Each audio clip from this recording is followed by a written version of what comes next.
हाँ जी, good morning all of you बच्चा पार्टी। जितने भी बच्चे यहाँ पे जुड़े हुए हैं, आज हम पढ़ने वाले हैं बच्चा लोग इलेक्ट्रिक फ्लक्स के बारे में, उसके एप्लीकेशंस के बारे में और स्पेशली किसके बारे में? गॉस लॉ के बारे में। तो गॉस लॉ आज हमारा बहुत ही ज्यादा अच्छा और इम्पोर्टेंट कॉन्सेप्ट होने वाला है। ठीक है, देखो कैसे कैसे उसके साथ हमें डील करना है, कैसे उसके साथ बातें करनी है, कैसे उसके न्यूमेरिकल्स हमें बनाने हैं। आज वो सारी की सारी बातें हमें सीखनी है। ठीक है नहीं जी? तो देखो बच्चों, कैसे हम इस कॉन्सेप्ट को कवर करके चलेंगे बेटा। ठीक है, तो देखिए शुरुआत कर देते हैं। हाँ जी, देखो बच्चा, देखो, जब आप किसी भी कॉन्सेप्ट आपको बहुत इजी लगता हो, इसका मतलब है आप उसमें एक्सपर्ट बन सकते हैं उस कॉन्सेप्ट में। तो जैसे कि मैंने इलेक्ट्रिक फ्लक्स वर्ड लिखा, तो यहाँ पे बैठे बहुत सारे बच्चों के दिमाग में ये बात आ गई होगी कि हाँ जी, बहुत इजी कॉन्सेप्ट है, बहुत इजीली हम इसको एक्सप्लेन कर देंगे। मैं मानता हूं आप बहुत इजीली एक्सप्लेन कर दोगे, लेकिन जिन बच्चों की रिवीजन 2 3 4 बार हो चुकी है, वो भी एक बार फिर से इसको मेरे साथ रिवाइज करके चले, क्योंकि जितनी अच्छी आपकी रिवीजन होगी कॉन्सेप्ट पे, कमांड उतनी ही अच्छी बनेगी। देखो बच्चा, फ्लक्स वर्ड का मतलब होता है, एक अकेले फ्लक्स की बात कर रहा हूं, फ्लक्स वर्ड का मतलब होता है टू फ्लो। अब फ्लो आगे लगा है इलेक्ट्रिक वर्ड, तो इलेक्ट्रिक फील्ड लाइंस का फ्लो क्या कंस्टिट्यूट करेगा? इलेक्ट्रिक फ्लक्स कंस्टिट्यूट करेगा, सीधी बात। इलेक्ट्रिक फील्ड लाइंस का कॉन्सेप्ट, ठीक है, इलेक्ट्रिक फील्ड लाइन का फ्लो। अब इलेक्ट्रिक फील्ड लाइन का फ्लो कहां से कहां होता है? Higher potential to lower potential होता है। मतलब ये पॉजिटिव से इलेक्ट्रिक फील्ड लाइन स्टार्ट होती है और नेगेटिव पे क्या हो जाती है? टर्मिनेट हो जाती है। नेगेटिव पे क्या हो जाती है? टर्मिनेट हो जाती है। मतलब पॉजिटिव से स्टार्ट होती है और नेगेटिव पे क्या हो जाती है? टर्मिनेट हो जाती है इलेक्ट्रिक फील्ड लाइंस। ठीक है ना बच्चा? तो इलेक्ट्रिक फील्ड लाइंस का फ्लो। अब मेरी बात बड़ी ध्यान से सुनना, कि मैं आपको ये कहता हूं कि number of electric field lines अगर इंक्रीज होता है, व्हाट इट मीन कि इलेक्ट्रिक फील्ड की स्ट्रेंथ क्या हो जाती है? इंक्रीज हो जाती है। अगर number of field lines increase होगा तो इलेक्ट्रिक फील्ड लाइंस की स्ट्रेंथ जो है वो इंक्रीज हो जाएगी। मेरी बात आप समझ रहे हैं मेरे ख्याल से बहुत अच्छे तरीके से। मैं कह रहा हूं कि नंबर ऑफ फील्ड लाइंस अगर इंक्रीज होगा तो इलेक्ट्रिक फील्ड की स्ट्रेंथ भी क्या हो जाएगी? इंक्रीज हो जाएगी। मैं क्लियर कट बात बोल रहा हूं कि इलेक्ट्रिक फ्लक्स जो है वो number of electric field lines बताता है। मतलब आप ये भी कह सकते हो कि इलेक्ट्रिक फील्ड की स्ट्रेंथ को भी हमें बताएगा ही। मतलब मैं यहाँ पे ये बात लिख के चलता हूं कि इलेक्ट्रिक फ्लक्स मेरे को number of electric field lines बता के चलेगा। Number of electric field lines मेरे को बता के चलेगा। Number of electric field lines मेरे को बता के चलेगा कौन? Electric flux. सिंपली मैं इसको बोलता हूं scalar product. Electric flux phi e, this is the scalar product of electric field and area। Electric field and area, और मैं दोनों को वेक्टर ले रहा हूं, इलेक्ट्रिक फील्ड को भी वेक्टर ले रहा हूं और एरिया को भी वेक्टर ले रहा हूं, एरिया को भी वेक्टर ले रहा हूं। और ये डॉट प्रोडक्ट है, इसका मतलब क्या है कि ये जो है ये क्या है? स्केलर प्रोडक्ट है।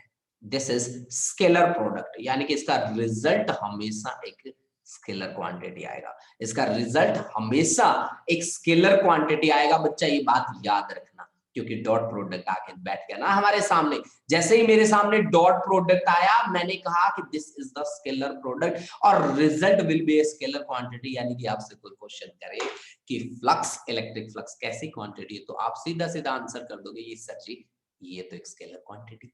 That's very good. अब देखो, अब मैंने क्या कहा कि आप कह रहे हो कि sir ji area is a vector quantity. मैंने भाई एरिया भी लिया आपके सामने। मान लीजिए मैंने इस तरह का एक एरिया एलिमेंट ले लिया आपके सामने, इस तरह का कोई भी एरिया एलिमेंट, ठीक है ना? चलो ये इस तरह का एरिया एलिमेंट ले लेता हूं, ठीक है? ये मैंने एक एरिया एलिमेंट ले लिया आपके सामने, ठीक है? तो अब किस तरह से आप इसकी डायरेक्शन को कैलकुलेट कर सकते हैं? मान लीजिए आप ऑब्जर्वर हैं और ऑब्जर्वर बनके आप यहां बैठे हैं जहां मैं आपको प्रेजेंटेशन दे रहा हूं, आप ऑब्जर्वर बनके यहां बैठे। तो इस सिचुएशन में drop the normal in the direction of observer. जहां ऑब्जर्वर बैठा है उस डायरेक्शन में नॉर्मल ड्रॉप कर दो किसी भी पॉइंट से। That normal will represent the direction of किसका? Area at that point. भाई इस पॉइंट पे एरिया की डायरेक्शन क्या होनी चाहिए? Drop the normal in the direction of, किसकी डायरेक्शन में? जहां पे ऑब्जर्वर आपका बैठा है उसकी डायरेक्शन में नॉर्मल ड्रॉप कर दो। That normal will represent the direction of that area element. मान लो अब आपके पास एरिया कुछ इस तरह का एक एरिया एलिमेंट है, मैंने यहां पे एक एरिया एलिमेंट ले लिया ये, और मेरा जो ऑब्जर्वर है मैंने उसको बैठा दिया यहां पे ऐसे, यहां यहां यहां मेरा ऑब्जर्वर बैठा है, और मुझे किसी पॉइंट, इस पॉइंट पे डायरेक्शन ऑफ एरिया चाहिए, तो मैं क्या करूंगा? Drop the normal in the direction of observer. This normal will again represent the direction of area at that point, at that point, at that point, at that point. Now let us consider we are going to substitute an area element inside the electric field. एक electric field के अंदर मैं उसको put करने वाला हूं, या मैंने जो डेफिनेशन यूज करी है उसके अकॉर्डिंग अगर मैं बात करूं तो उसके अकॉर्डिंग मेरे पास एक अनडिफाइंड एरिया एलिमेंट है जो डिफाइंड नहीं है। देखो कैसा टेढ़ा मेढ़ा सा एरिया एलिमेंट है। अब इसमें से क्या करूं? एक डिफाइंड एरिया निकालो। जैसे मैंने यहां पे निकाला एक इतना सा एरिया एलिमेंट निकाल लिया। ये देखो जिसका एरिया है डीएस, जिसका एरिया मैं मान रहा हूं डीएस, डीएस एरिया। मान लीजिए मैं ऑब्जर्वर के तौर पे यहां बैठा हूं, मान लीजिए मैं ऑब्जर्वर हूं, तो मैं आपसे पूछूंगा कि डायरेक्शन ऑफ एरिया क्या है, तो आप कहोगे सर जी आप अपनी डायरेक्शन में नॉर्मल ड्रॉप कर लो। That normal will represent the direction of area at that point, that normal will represent the direction of area at that point. And let us consider, हम मान लेते हैं कि electric field makes an angle theta. किसके साथ angle theta बना रहा है? किसके साथ? एरिया के साथ। मान लीजिए आपने कंसीडर कर लिया कि late us consider area makes an angle theta, ये एरिया का नॉर्मल और ये है इलेक्ट्रिक फील्ड की डायरेक्शन, ठीक है ना? ये है इलेक्ट्रिक फील्ड की डायरेक्शन। यानी कि इस सिचुएशन में जो फ्लक्स रहेगा वो आपका स्मॉल फ्लक्स रहेगा d phi E, that is equal to E dot DS, E dot DS. अगर मैं आपसे कहूं कि डॉट प्रोडक्ट को आप कैसे डिफाइन करते हो, तो आप कहोगे कि सर जी उस बात को आप याद कर लो जिस बात में हमारे पास दो वेक्टर बनते थे। आप कहते थे कि सर जी एक वेक्टर ए है, आप कहते थे दूसरा वेक्टर बी है हमारे पास, और दोनों के बीच एंगल है थीटा। दोनों के बीच एंगल कितना है? थीटा एंगल है दोनों के बीच। इन दैट सिचुएशन मान लीजिए इनके बीच एंगल है थीटा। अब देखिए इनके बीच एंगल थीटा है, ये है आपके पास ए वेक्टर और ये है आपके पास बी वेक्टर, और ए वेक्टर का डॉट प्रोडक्ट बी के साथ क्या होता है? ए बी कोस थीटा होता है कि नहीं होता? बिल्कुल होता है ना, यही रूल कहता है ना। तो यहाँ पे डी फाई ई की वैल्यू कितनी होगी आप बताओ मेरे को। This is E, simple. This is the magnitude of electric field and this is magnitude of area. It multiplied by cos of angle between electric field and area. That angle is theta, and theta I can vary, I can change. इस theta को मैं क्या कर सकता हूँ? Change कर सकता हूँ। कैसे कैसे चेंज कर सकता हूँ मैं? आपको पता है इस बात का कि मान लीजिए मैंने इस तरह से चेंज किया उसको, ये इलेक्ट्रिक फील्ड वेक्टर है, मैं ऐसे ले जा सकता हूँ इसको, इलेक्ट्रिक फील्ड को मैं ऐसे भी ले जा सकता हूँ, मैं इलेक्ट्रिक फील्ड को ऐसे भी ले जा सकता हूँ, मैं इलेक्ट्रिक फील्ड को ऐसे भी ले जा सकता हूँ, 90 डिग्री एंगल आ गया। मैं इलेक्ट्रिक फील्ड को ऐसे भी ले जा सकता हूँ, मतलब मैं चाहूं जितना उसको क्या कर सकता हूँ? रोटेट कर सकता हूँ। आपके सामने आपको दिख रहा है, जितना जितना मेरे को रोटेट करना पड़ेगा उतना उतना मैं रोटेट कर सकता हूँ। आपके सामने देख लो, मैं घुमा रहा हूँ ना इसको, है ना? तो जैसे जैसे मैं घुमाऊंगा एंगल की वैल्यू तो चेंज होती जाएगी ना बच्चा पार्टी। अगर एंगल की वैल्यू चेंज होती जाएगी तो कैसे कैसे चेंज होती जाएगी? मैंने यहाँ पे वो बात अब तक आपको बताई नहीं है कि एंगल की वैल्यू कैसे कैसे चेंज होगी। एंगल की वैल्यू चेंज होगी if theta is equal to 0। If theta is equal to 0 तो डी फाई की वैल्यू मेरे पास मैक्सिमम आएगी। मैक्सिमम वैल्यू कितनी आएगी उसकी? ईडीएस cos 0 की वैल्यू होती है 1। cos 0 की वैल्यू कितनी होती है? 1 होती है। इफ थीटा इज 90 डिग्री, अगर थीटा आपका 90 डिग्री हो जाए तो आपके पास डी फाई की वैल्यू कितनी आ जाएगी? 0 आ जाएगी। इफ थीटा आपका 180 डिग्री हो जाए तो फिर वैल्यू कितनी आएगी आपके पास? वैल्यू आएगी डी फाई की मिनिमम वैल्यू आएगी, मिनिमम जो आपके पास माइनस ऑफ ईडीएस के बराबर रहेगी। तो देखा बच्चा पार्टी, आपने आपकी वैल्यूज मैक्सिमम और मिनिमम, आपको पता है ना कोस थीटा की वैल्यू जो होती है वो +1 मैक्सिमम होती है और -1 मिनिमम होती है। तो मैक्सिमम वैल्यू कहां पे आई? जब थीटा 0 था। जब थीटा 90 हुआ तो कोई फ्लक्स, कोई फ्लो ही नहीं था, कोई फील्ड लाइन ही नहीं था। और जब थीटा 180 डिग्री हुआ तो हमारे पास मिनिमम वैल्यू थी, that was minus of areas. अब देखो इलेक्ट्रिक फ्लक्स को मैं बोलता क्या हूं? Number of field lines penetrating an area element, कि किसी एरिया एलिमेंट को कितनी फील्ड लाइन पेनिट्रेट करके बाहर निकल रही है, that will constitute the concept of electric flux. इसमें नॉर्मल बोलने की जरूरत भी नहीं है, बाय डिफॉल्ट वो नॉर्मल ही निकलेंगे। क्यों? क्योंकि ऑब्लिकली अगर इलेक्ट्रिक फील्ड लाइन निकलेगी तो दूसरी से स्ट्राइक कर सकती है, कट कर सकती है, and two electric field line can never penetrate each other. दो इलेक्ट्रिक फील्ड लाइन कभी भी एक दूसरे को पेनिट्रेट नहीं कर सकती, यानी कि जितनी भी फील्ड लाइन निकलेंगी सारे के सारे नॉर्मल टू द एरिया निकलेगी। मान लीजिए मेरे पास ये इस तरह का एक एरिया एलिमेंट है, अभी आपके सामने लेके आ रहा हूं एक एरिया एलिमेंट। ये एरिया एलिमेंट है आपके पास, ये मान लीजिए आपके पास एक एरिया एलिमेंट है, ठीक है ना। अब देखो इसमें से फील्ड लाइंस कैसे निकलेंगी? फील्ड लाइंस ऐसे निकलेंगी, ठीक है, इस तरह से मान लो फील्ड लाइंस निकल रही हैं। जितना ज्यादा नंबर होगा फील्ड लाइंस का, फ्लक्स का कॉन्सेप्ट उतना ही स्ट्रॉन्ग बनता जाएगा, फ्लक्स का कॉन्सेप्ट उतना ही स्ट्रॉन्ग बनता जाएगा। मान लीजिए ये फील्ड लाइंस है और आप बैठे हो कहां पे? आप बैठे हो मान लीजिए यहां पे बैठे हो आप, तो आपके एरिया की डायरेक्शन हो गई ये। तो इस सिचुएशन में आपके लिए फ्लक्स कितना होगा? आप जब ऑब्जर्व करोगे तो आपके लिए फ्लक्स कितना होना चाहिए? यहाँ पे थीटा कितना बन रहा है? 90 डिग्री। तो जिस डायरेक्शन में एरिया है उस डायरेक्शन में क्या कोई फील्ड लाइन है? Then answer is no. Sir जी नहीं है, कोई फील्ड लाइन ही नहीं है मेरी डायरेक्शन में। मेरी डायरेक्शन में कोई फील्ड लाइन नहीं है तो मेरी डायरेक्शन में कोई फ्लक्स नहीं है। मेरी डायरेक्शन में कोई फ्लक्स नहीं है तो इसका मतलब है इलेक्ट्रिक फ्लक्स की वैल्यू क्या होगी? 0, यानी कि number of field lines is 0। Number of field lines is 0। अब भाई फ्लक्स की यूनिट भी लिख सकता हूं मैं, बिल्कुल लिख सकता हूं भाई। मैंने कहा कि electric flux is electric field into area. Electric field into area, electric field is force per unit test charge और इनटू एरिया। फोर्स का क्या होता है? फोर्स का होता है न्यूटन, चार्ज का होता है कूलम, एरिया का होता है metre square. Then this is newton metre square per coulomb, newton metre square per coulomb, ठीक है, newton metre square per coulomb इसका होगा।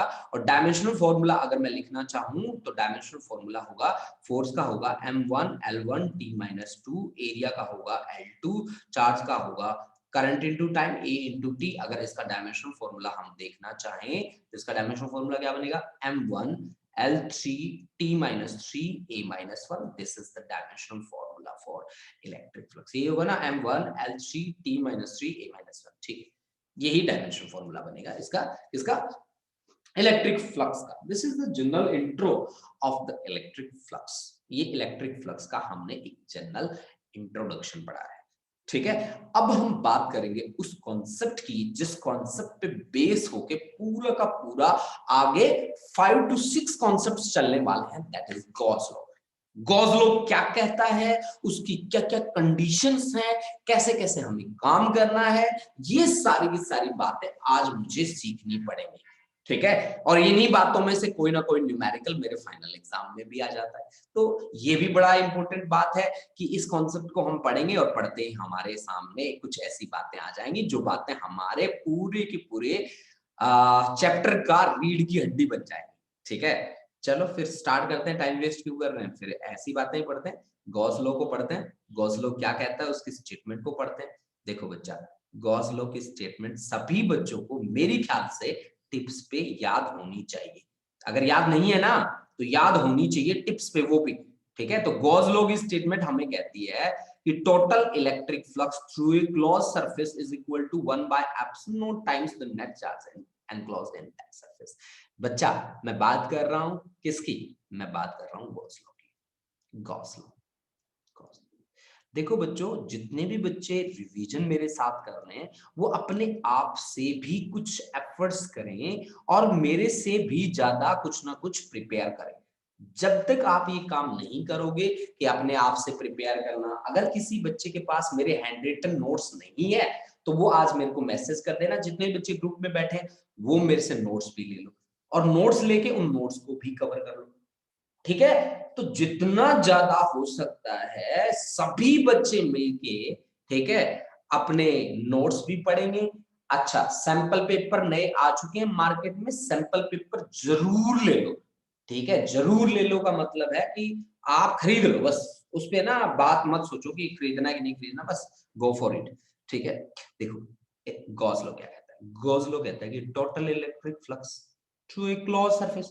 क्लोज सरफेस के लिए क्या करना होता है, ये इंटीग्रेशन है ना, इस पे ऐसा सर्कल ड्रॉ कर दो, ये integration over the close surface आपको दिखा देगा ई डॉट ds। सरफेस इंटीग्रेशन तो हो ही गया ना, तो सरफेस इंटीग्रेशन हो गया through a close surface, that is equal to 1 by epsilon naught times the net charge enclosed inside the surface। देखो मैंने बात जो बोली है वो इनसाइड द सरफेस बोली है, ये क्या है, टोटल इलेक्ट्रिक फ्लक्स, ये क्या है, through the close surface, that is equal to 1 by epsilon naught times the net charge enclosed in that surface। Gauss law को यूज करते हुए हमें कैसी ज्योमेट्री का सहारा लेना है, देखो बेटा, गॉस लॉ को यूज करते हुए जो ज्योमेट्री हमें मान के चलनी है, नंबर एक बात, वो क्लोज ज्योमेट्री होनी चाहिए।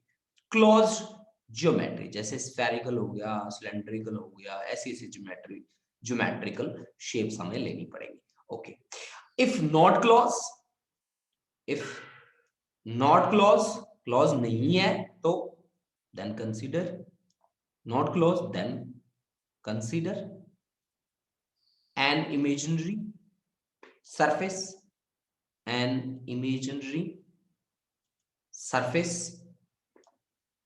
ठीक है, according to the body structure, and that considered imaginary surface is known as Gaussian surface। Gaussian surface, that considered imaginary surface is known as Gaussian surface, ठीक है ना, that considered imaginary surface is known as Gaussian surface. Very good Payal, बहुत बढ़िया बच्चा, बहुत बढ़िया। ऐसे ही साथ साथ सभी बच्चे मेरे साथ साथ चलते रहना बेटा, तो मजे आ जाए। देखो पायल ने आंसर भी भेज दिया था इसका मेरे बताने से पहले। अब देखो गॉसियन सरफेस को हम कैसे डिफाइन करते हैं, गॉसियन सरफेस को हम डिफाइन करते हैं as the imaginary surface drawn in such a way that it can enclose the charged object completely। दोबारा ध्यान से सुनो, नोट भी कर सकते हो आप। Gaussian surface is an imaginary surface drawn in such a way that it can enclose the charged object completely। है ना, समझ में आ गया, अच्छी बात है। अब देखो यानी कि गॉसियन सरफेस को हमने इमेजिनरी सरफेस कहा है, ऐसा सरफेस जो किसी चार्ज ऑब्जेक्ट को कंप्लीटली एनक्लोज कर सकता है। अब गॉसियन सरफेस जो ज्यादातर आप मान के चलोगे वो आपको मान के चलना है स्फेरिकल। ज्यादातर आप जो गॉसियन सरफेस मानोगे, जो इमेजिनरी सरफेस मानोगे, वो स्फेरिकल सरफेस आप कंसीडर करके चलोगे। स्फेरिकल सरफेस, स्फेरिकल सरफेस का फायदा क्या है, स्फेरिकल सरफेस के बेनिफिट्स क्या क्या है, चलो इसके बेनिफिट की बात करते हैं। इसके बेनिफिट्स हमें पढ़ना है, ठीक है ना। इसके बेनिफिट क्या क्या है देखिए, इसके बेनिफिट की बात करते हैं। इसके बेनिफिट हमारे पास ये रहेंगे, देखो एक बेनिफिट हम यहां पे लिखेंगे, दूसरा बेनिफिट हम यहां पे लिखेंगे, ठीक है जी। एक बेनिफिट तो इसका ये है कि theta is always zero, theta is always zero, that means आप जो कर रहे थे E dot ds that is always equal to EDS, है ना, नंबर एक बात। दूसरी बात क्या है, दूसरी बात ये है कि ds का इंटीग्रेशन अगर हम करेंगे तो हर जगह हमारे पास 4 पाई आर स्क्वायर आएगा, 4 पाई आर स्क्वायर ही है, 4 पाई आर स्क्वायर ही आएगा, ठीक है। तो इसके ये दो बेनिफिट्स हैं कि आपके पास सरफेस एरिया आपका 4 पाई आर स्क्वायर डिफाइन सा ही पड़ा है, ठीक है। और दूसरा E डॉट ds जब आप करोगे तो वो सिंपली EDS के बराबर आ जाएगा, क्योंकि थीटा कितना होगा 0 डिग्री, cos 0 की वैल्यू कितनी होती है 1, तो ये इसके बेनिफिट है, ठीक है। अब देखो हमारे पास बात आती है अगली, एक गॉस लॉ जो है वो सिमेट्रिकल डिस्ट्रीब्यूशन ऑफ चार्जेस से डील करता है, सिमेट्रिक डिस्ट्रीब्यूशन से डील करता है, symmetrical distribution of charges, distribution of charges. Symmetrical distribution of charges का मतलब है एक समान रूप से चार्जेस का बंटवारा, symmetric distribution of charges. Asymmetric distribution से वो डील नहीं करता, क्लियर कट बात है। ठीक है ना। यानी कि गॉस लॉ जो मेरे को कहता है कि total electric flux through a close surface that is 1 by epsilon not times the net charge enclosed in that surface. वो कुछ एक बातों को फॉलो करके चलता है, एक गॉसियन सरफेस को फॉलो करके चलता है, एक सिमेट्रिक डिस्ट्रीब्यूशन ऑफ चार्जेस को फॉलो करके चलता है। अगर कुछ और बात है तो बताओ बच्चा, कोई भी बच्चा मेरे को बताएगा तो मुझे बहुत अच्छा लगेगा। ठीक है, वैसे मैं अब इस पे न्यूमेरिकल बनाने जा रहा हूं।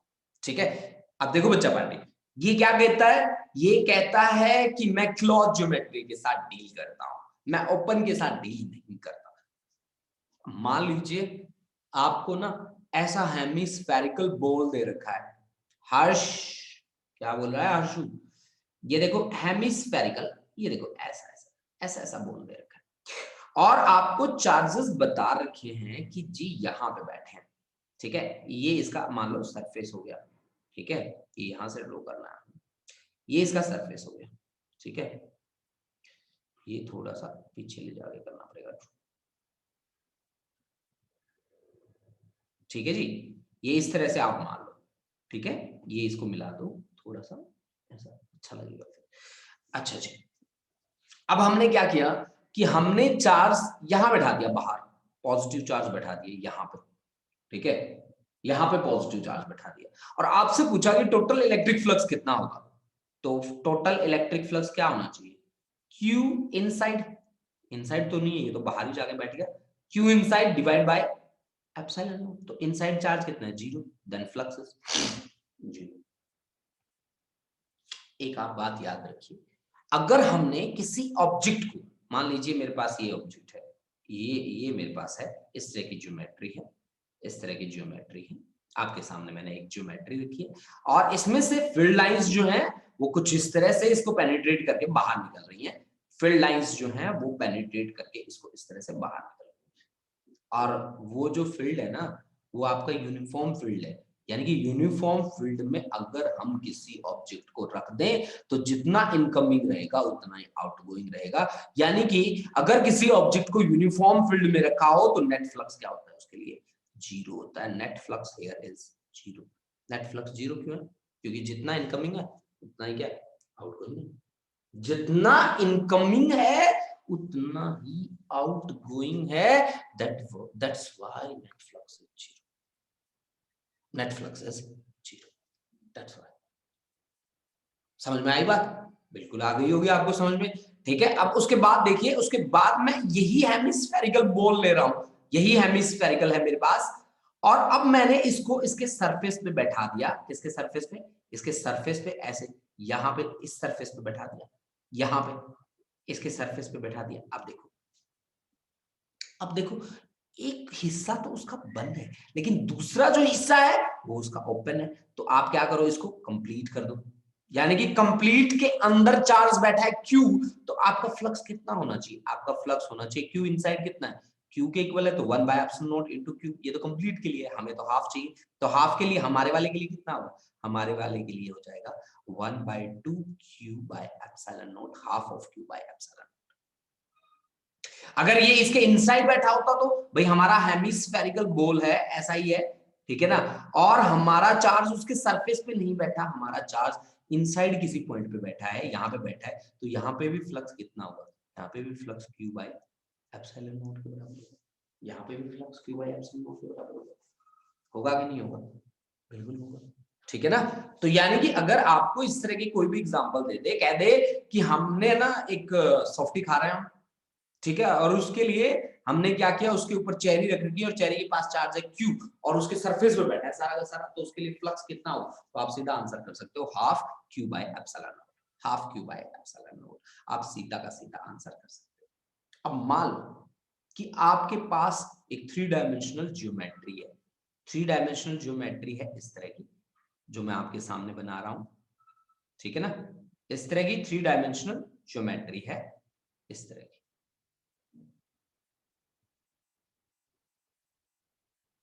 इस तरह की। ठीक है ना, इस तरह की एक ज्योमेट्री है,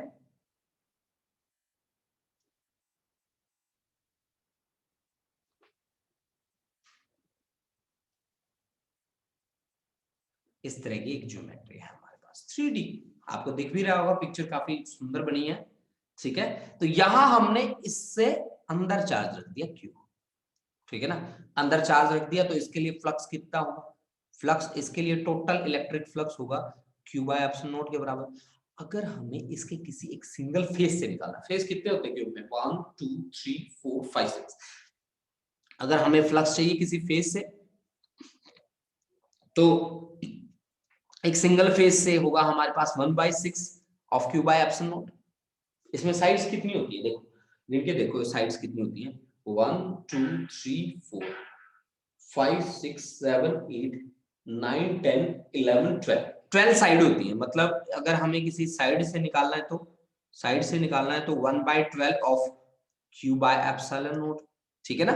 तो इस तरह से आप वर्क कर सकते हैं इनके साथ बहुत ही इजीली, ठीक है ना, बहुत ही इजीली आप इनके साथ, अगर किसी कॉर्नर से पास करना हो तो कोने कितने होते हैं, 8 ना, तो flux through any of the corner that is equal to 1/8 of Q by epsilon not, Q by epsilon not, 1/8 of Q by epsilon not. तो आप इस तरह से क्या कर सकते हैं, वर्क कर सकते हैं इनके साथ। अगर चार्ज की कोई भी वैल्यू गिवन हो सकती है, एप्सिलॉन नॉट की वैल्यू पता है आपको 8.85 × 10⁻²।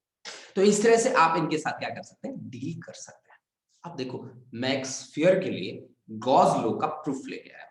देखो मैं कैसे उसका प्रूफ दूंगा आपके सामने, किस तरह से प्रेजेंटेशन दूंगा, बहुत ही इजी प्रेजेंटेशन है। देखो कैसे हमें डील करना है और कैसे हमें प्रेजेंटेशन देनी। मान लीजिए कि मेरे पास ये एक स्फीयर है, ठीक है, स्फीयर है ऐसा, मान लीजिए कि ये मेरे पास एक स्फीयर है ऐसा, सही है कि नहीं, बिल्कुल ये ऐसा एक स्फीयर है मेरे पास, ठीक है। अब देखो भाई बच्चा लोग, अब मान लो कि हमने इसके सेंटर पे चार्ज दे दिया, सेंटर पे जो चार्ज मैंने रखा है इसके, ये मैंने इसके पॉजिटिव चार्ज रखा है, ठीक है ना, और इसकी फील्ड लाइंस जो है वो रेडियली आउटवर्ड है। अब मेरे को इसके लिए फ्लक्स निकालना है, तो फ्लक्स कितना होगा वो मेरे को चेक करना है। चलो चेक करते हैं फिर, कोई बात नहीं। मान लीजिए यहाँ पे एक स्मॉल एरिया एलिमेंट कंसीडर कर लीजिए, मैंने कट कर दिया यहाँ पे एक स्मॉल एरिया एलिमेंट, ये देखो आपको दिख भी रहा है। इसके सरफेस पे मैंने एक स्मॉल एरिया एलिमेंट को कट करके बाहर निकाल लिया, ये इस तरह से, ठीक है, ये इस तरह से, जिसका एरिया जो है वो ds के बराबर है। अब मान लो आप यहां बैठे हो, यहां आप बैठे हो, ठीक है ना। अब आपको क्या करना है कि आपको नॉर्मल ड्रॉप करना है in the direction of object, ठीक है ना, ये आपने नॉर्मल ड्रॉप कर दिया, that normal represent the direction of that area element, this is the normal. Normal का क्या काम होता है, डायरेक्शन ऑफ एरिया को रिप्रेजेंट करना, ठीक है। अब देखो भाई बच्चा लोग, हमने क्या कहा, ये electric field is radially outward, तो electric field is radially outward, वो इस तरह से इलेक्ट्रिक फील्ड लाइन पास कर रही है। तो इलेक्ट्रिक फील्ड लाइंस और एरिया की डायरेक्शन हमारे पास क्या आ रही है, सेम आ रही है। इलेक्ट्रिक फील्ड लाइंस और इसकी डायरेक्शन सेम आ रही है, तो फिर यहां अगर फोर स्फेरिकल ज्योमेट्री में बात कर रहा हूं, फोर स्फेरिकल ज्योमेट्री, क्योंकि आपने कहा था मेरे को कि फोर स्फेरिकल शेप भी बोल सकता हूं, स्फेरिकल शेप के लिए आपने मेरे को ये कहा था कि सर जी गोज लॉ से जब आप डील करो ना, तो ज्यादातर आप कोशिश यही रखना कि स्फेरिकल ज्योमेट्री ही आपके पास आए, स्फेरिकल शेप ही आपके पास आए। स्फेरिकल शेप के लिए मैंने क्या देखा, मैंने देखा कि small flux d phi that is equal to E dot ds। अब E और ds तो सेम डायरेक्शन में, then this is Eds, this is equal to flux, total flux क्या होगा, integration over the close surface EDS, E को बाहर निकाल लो और टोटल सरफेस एरिया इसका चेक कर लो, टोटल सरफेस एरिया इसका कितना आएगा, 4 पाई, कितना, इसका रेडियस मान लो भाई आपके पास है r, कैपिटल R, तो 4 पाई r स्क्वायर आ जाएगा, E into 4 pi r square, equation number 1। अब electric field on the surface, electric field on the surface आपके पास कितना बनेगा, that should be q upon 4 pi r square, this is the surface area 4 pi r square, ठीक है ना, q upon 4 pi r square. तो आपके पास electric field की जो वैल्यू है ये पुट कर दो, पुट इन 1, पुट इन 1, 1 में पुट करो, 1 में पुट करते ही आपके पास फ्लक्स इज इक्वल टू कितना बन जाएगा, बोलो E इंटू, E की वैल्यू पुट करनी है ना, अच्छा अच्छा अच्छा सॉरी सॉरी, इस E की जगह Q upon 4 pi R square, ठीक है ना, E is equal to Q upon 4 pi epsilon not होता है बच्चा ना, कांस्टेंट होता है ना इलेक्ट्रिक कांस्टेंट, तो एप्सिलॉन नॉट इधर रख रहा हूं मैं, है ना, multiplied by 4 pi R square. तो 4 पाई आर स्क्वायर से 4 पाई आर स्क्वायर कैंसिल हो गया, आपके पास इलेक्ट्रिक फ्लक्स कितना बचा, q by epsilon not. And this should be the value of flux ना, हमने यही कहा था ना, गॉस लॉ यही कहता है कि इलेक्ट्रिक फ्लक्स की वैल्यू कितनी होती है, 1 by epsilon not times the net charge enclosed in that surface, net charge enclosed in that surface, यही वैल्यू होती है। यही वैल्यू हमारी आ गई, तो हम बड़े ही खुश हुए और खुश होके हम आगे चल पड़े। ठीक है,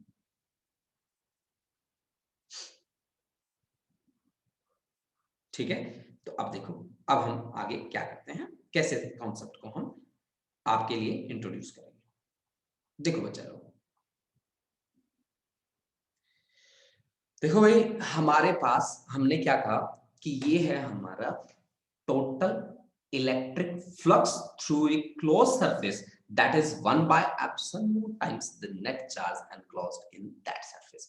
मैं अटेंडेंस लगा देता हूं जितने बच्चे यहाँ पे बैठे हैं, ठीक है, उनकी, और उसके बाद हम आगे बात करते हैं। यहाँ पे बैठा है जी आकर्षण, आकर्षण वालिया, आश्रय,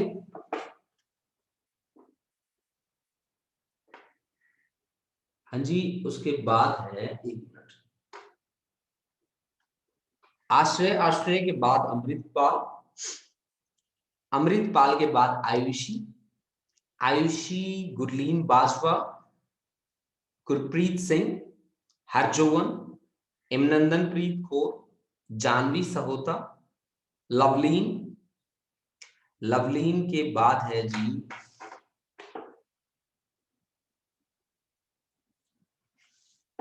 लवलीन के बाद है हमारे पास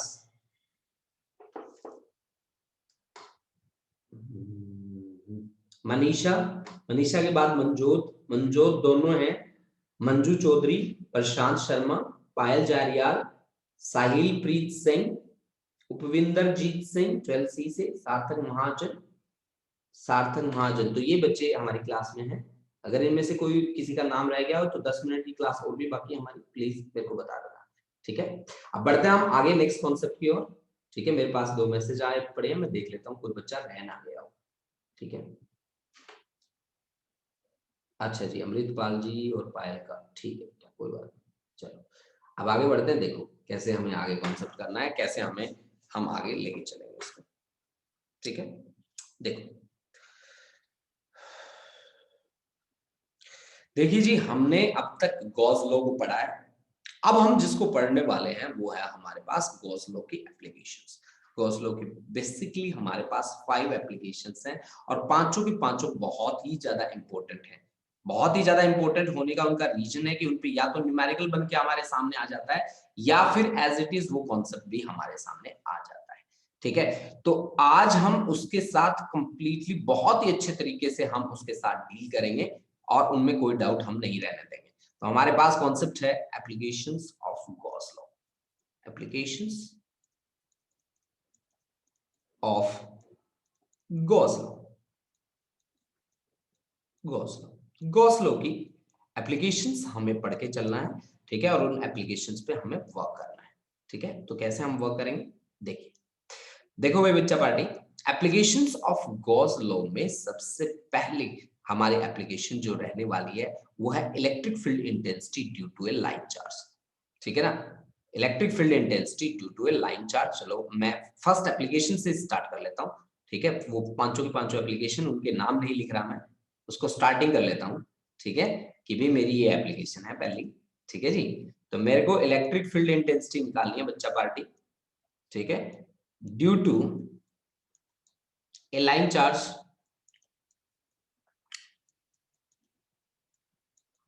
लाइन चार्ज की जगह आप ये भी बोल सकते हो due to a straight conductor, straight conductor, due to a straight conductor भी आप बोल सकते हैं इस चीज को। ठीक है, स्ट्रेट कंडक्टर अगर आप बोलेंगे तो भी आपके लिए कॉन्सेप्ट सही ही रहेगा। ठीक है, तो late us consider a straight conductor carrying a charge that is equal two plus Q. ये हम मान लेते हैं प्लस क्यू चार्ज कैरी करता है। ठीक है ना, ये हमारे पास एक स्ट्रेट कंडक्टर है, इसके ऊपर चार्ज है हमारा प्लस क्यू। ये देखो भाई, पॉजिटिव चार्ज है इसके पास इस तरह का।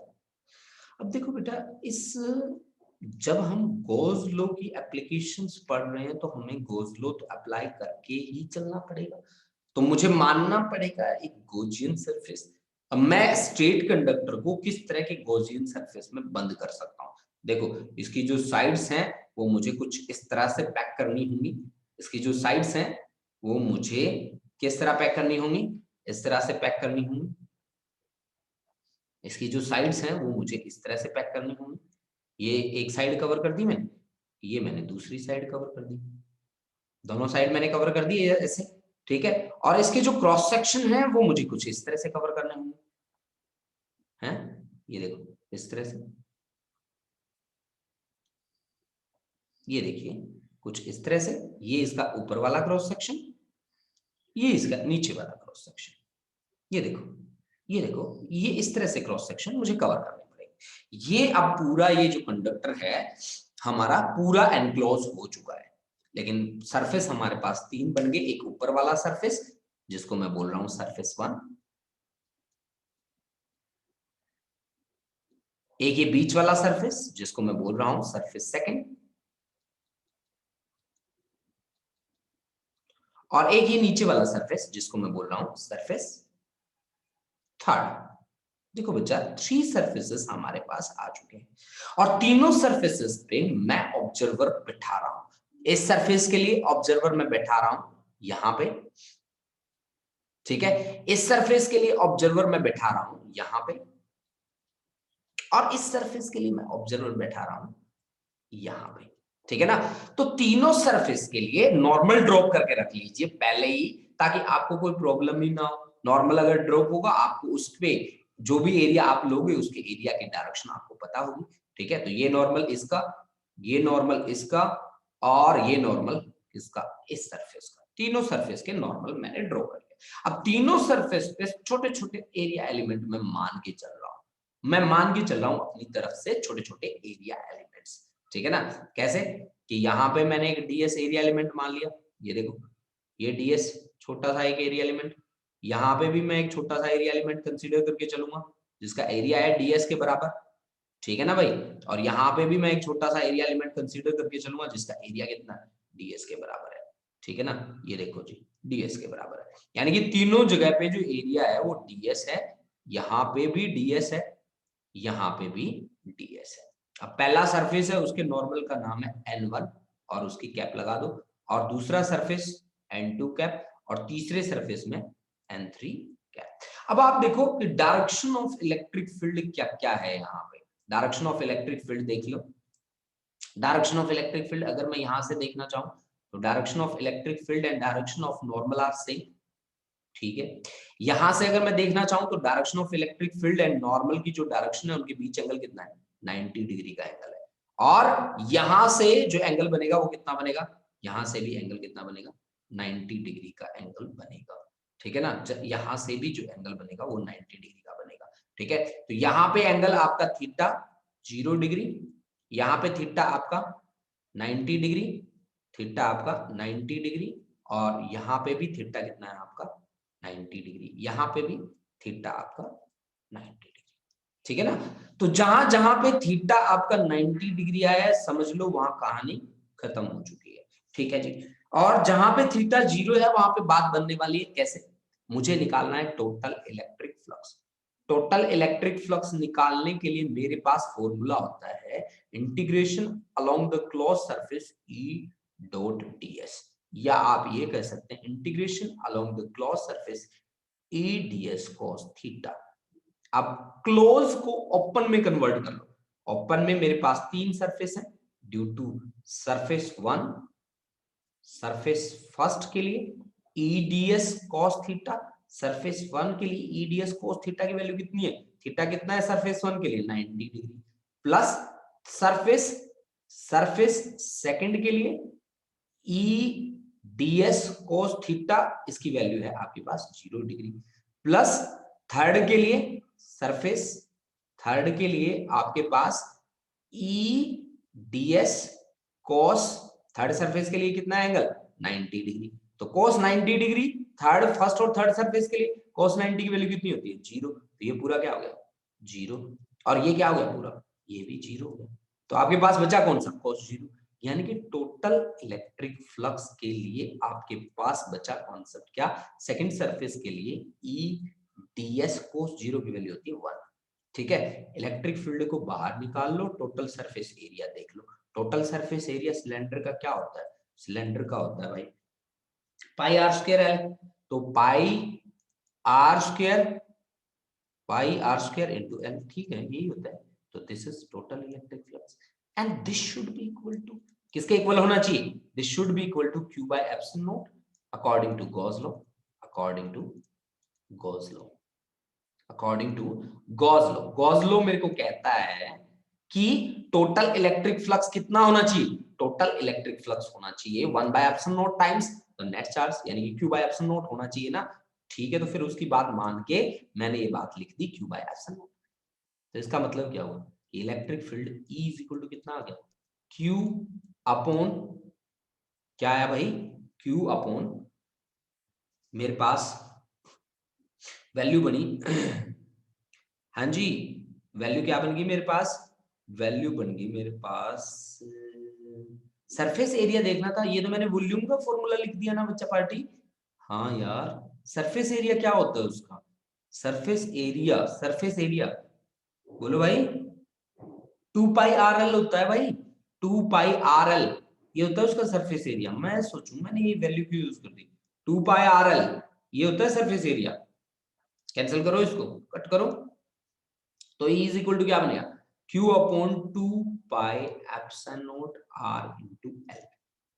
अब आपको पता है इसकी लेंथ कितनी थी? इस कंडक्टर की लेंथ L थी। अगर L लेंथ में Q चार्ज डिस्ट्रीब्यूट है तो लीनियर चार्ज डेंसिटी का कॉन्सेप्ट आता है यहाँ पे। लीनियर चार्ज डेंसिटी, और लीनियर चार्ज डेंसिटी को हम लैम्डा से डिनोट करते हैं, that is equal to charge per unit length. तो Q बाय L की जगह लैम्डा वर्ड यूज करो, lambda upon 2 pi epsilon not into R. This is electric field intensity.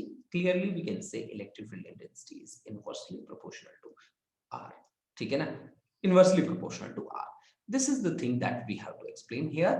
अब देखो बच्चा, एक स्पेशल बात मैं आपको बता देता हूँ। मान लीजिए कि आपके पास ये स्ट्रेट कंडक्टर है, ठीक है ना? ये आपके पास है स्ट्रेट कंडक्टर, ठीक है बच्चा लोग? अच्छा जी, अब देखो, अब मान लो आप इससे किसी पॉइंट यहां पे जाके किसी पॉइंट P पे आप इलेक्ट्रिक फील्ड निकालना चाहते हैं, किसी पॉइंट P पे, ठीक है? और इसके जो एंड पॉइंट के एंगल हैं यहाँ पे मैंने आपको गिवन है, वो मैंने आपको दे रखे हैं θ1 और θ2। मतलब ये एंड पॉइंट के एंगल है आपके θ1 और ये एंड पॉइंट का एंगल है आपका θ2। मान लो मैंने दे रखा है आपको, ये है आपका θ1 और ये है आपका θ2, ठीक है? और ये वो चार्ज रोड है जिसकी लेंथ है L के बराबर। तो यहाँ पे कॉन्सेप्ट क्या बनेगा? यहाँ पे कॉन्सेप्ट बनेगा E is equal to electric field कितना रहेगा? Lambda upon 4 pi epsilon naught into R, और यहाँ पे आ जाएगा sin θ1 plus sin θ2। sin θ1 plus sin θ2, this is the resultant electric field. यानी कि रिजल्टेंट इलेक्ट्रिक फील्ड आपका क्या रहेगा? Lambda upon 4 pi epsilon naught into R और sin θ1 plus sin θ2 sin theta sin theta. This is the final result of the concept. That concept is electric field intensity due to a line charge of straight conductor, जिसको मैंने बहुत ही easy language में आपको समझा दिया बच्चा लोग। आप इसको अगर प्रिपेयर करेंगे तो मेरे ख्याल से 5 मिनट्स लेगा आपके प्रिपेयर होने में। कल हम इनके ऊपर बेस होके कुछ एक न्यूमेरिकल सोल्व करेंगे, जिसमें हम फ्लक्स के साथ डील करेंगे सीधा सीधा, ठीक है? और इस एप्लीकेशन पे बेस होके भी कुछ न्यूमेरिकल करेंगे। तो आज की क्लास हमारी यहीं तक चलेगी, उसके बाद हम बात करेंगे नेक्स्ट क्लास में नई बातें और नए कॉन्सेप्ट के साथ हाजिर होंगे। तो आप ऐसे ही जुड़े रहिए और अपनी रिवीजन को बहुत अच्छे तरीके से कवर कीजिए बच्चा लोग, ठीक है? मेरी बात बड़े ध्यान से सुन लो बेटा कि अपने रिवीजन में कोई कमी नहीं आनी चाहिए, ठीक है ना? अपनी रिवीजन में कोई कमी नहीं आनी